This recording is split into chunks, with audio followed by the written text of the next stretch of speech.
Alright, time for another math. Easy solution. Here, we're going to discuss the squeeze theorem and look at a brief explanation and do an example.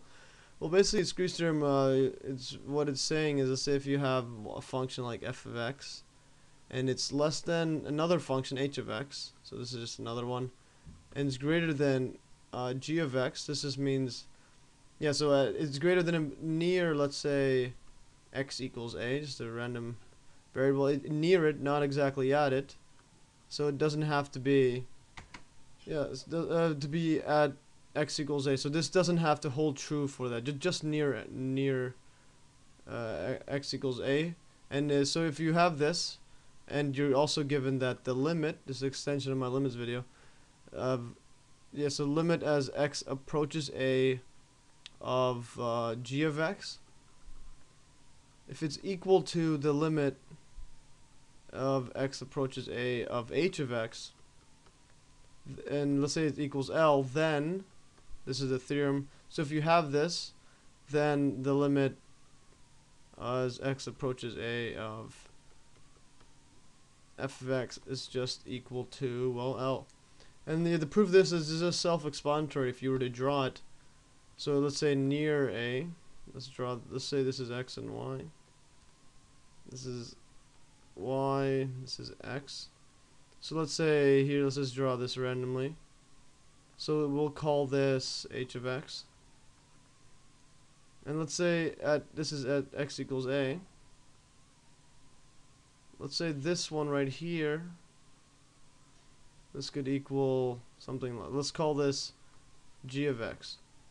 And then, so what it's saying is that the limit here is the same, so it gets squeezed. And let's call this could be, so remember, it doesn't have to be, it could be greater than h of x, just closer here, it has to hold true.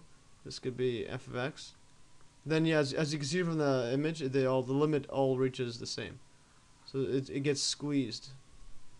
Yeah, so and this is useful when you're trying to do limits of certain functions that don't really, it's hard to do otherwise. Let's say an example would be, let's say if we were to get limit as x approaches 0 of, let's say, x squared times sine of 1 over x. So right here, we can't put x 0 in here. This is, so we can't do, can't have, basically, yeah, we can't have sine 1 over 0. We can't do that. That's undefined. So what we would do, we would apply squeeze theorem. So we would actually apply squeeze theorem. And the way you could do it is if you were to look, let's say, at this function separately. Let's go with sine of x. So we know that sine of x, you see my other video on trig, on sine, cosine, whatnot, they are, this one's less than equal to 1. Just a function in general, sine is less than equal to 1 and greater than equal to -1. So we know this, right? And then we also know that, so yeah, we also know that if we were to times, so if we just look at this, if we just times this by x squared, both of them, let's times it by x squared, so we'll get, let's say, times x squared on everything, we'll get, this will get transferred here, we'll get x squared less than equal to x squared times sine. We can do this because we're not really changing the value, we're doing it the same to everything. And this is x squared. So now we can just apply squeeze theorem, because we know that, so then at this function here, this one here is always greater than this, than our function we want, and it's always greater than the negative of it.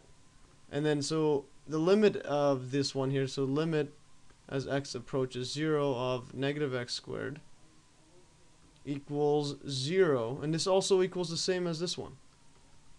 Limit x approaches 0 of x squared. So this equals 0, and then by squeeze theorem, so by squeeze theorem we have the limit x approaches 0 of the in between, which is x squared sine 1 over x.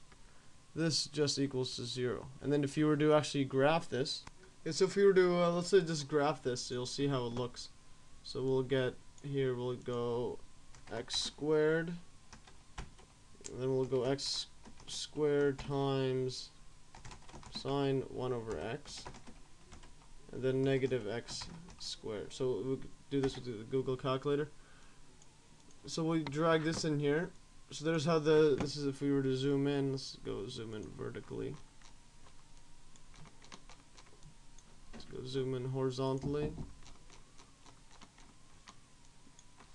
So yeah, if we keep zooming in, just make it a proper scale.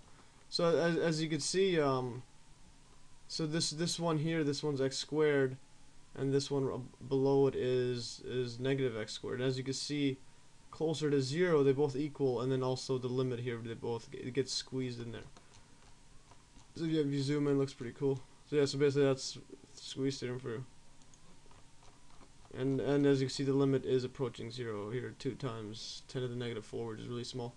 Well, that's all for today. Hopefully you learned about squeeze theorem, and this one's pretty useful whenever you need to get the limit of something that just seems hard. Always think about applying it. Well, especially with trig, it's always there, because always remember that sine, cosine is less than or equal to 1, and then just multiply it by whatever you want, and then you'll get something like that.